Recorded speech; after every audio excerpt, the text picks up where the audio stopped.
बिस्मिल्लाहिर्रहमानिर्रहीम अस्सलाम वालेकुम। आज जो मैं आपके लिए रेसिपी लेकर आई हूँ वो है आलू गोश्त। बहुत ही मज़ेदार बनता है। चलिए इनके इंग्रेडिएंट्स नोट कर लेते हैं कि आलू गोश्त बनाने के लिए हमें क्या क्या चाहिए।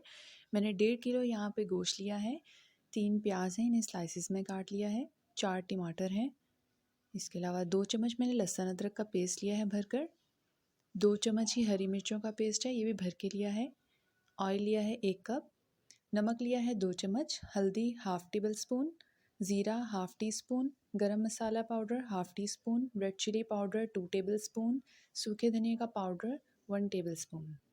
ये मसाले जो हैं वो हमारे आलू गोश्त में जाएंगे। आलू लिए हैं मैंने 4 अदद, उन्हें इस तरह क्यूब्स में काट लिया है और एक पैन में डालकर ऑयल में फ्राई कर लिया है। इसे हम लास्ट में डालेंगे जब हम 5 मिनट के लिए हमारा गोश्त तैयार हो जाएगा दम देते हुए, तब हम ऐड करेंगे।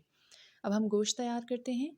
एक पैन लेंगे, उसमें हम गोश्त डालेंगे, हरी मिर्चों का पेस्ट ऐड करेंगे, लहसुन अदरक का पेस्ट ऐड करेंगे और तमाम स्पाइसेस डाल देंगे और 1 कप पानी डाल के इसे तकरीबन 45 मिनट तक पकने के लिए रख देंगे ताकि गोश्त जो है वो हमारा गल जाए।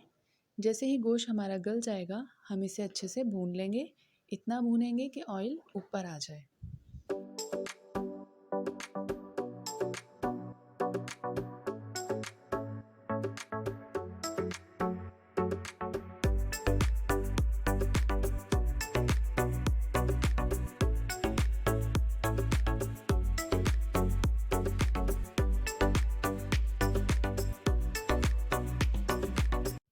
40 मिनट हो चुके हैं, गोश्त हमारा तकरीबन हाफ़ टन हो गया है। मैंने इसको अच्छे से भून लिया है। अब हम इसमें पानी ऐड कर देंगे और तकरीबन 15 मिनट के लिए इसको पकाएंगे। हमारा शोरबा जो है वह तैयार हो गया है और गोश्त गल चुका है। अब हम इसमें आलू डालकर 5 मिनट के लिए इसको दम दे देंगे। 5 मिनट बाद हम इसमें हरी मिर्चें, धनिया और गरम मसाला पाउडर डाल देंगे। तो तैयार है हमारा मज़ेदार आलू गोश्त। अगर आपको मेरी रेसिपी पसंद आई हो तो इसे शेयर, कमेंट और लाइक करना ना भूलिएगा। मेरे चैनल को सब्सक्राइब कर दीजिएगा। Thanks for watching. अल्लाह हाफ़िज़।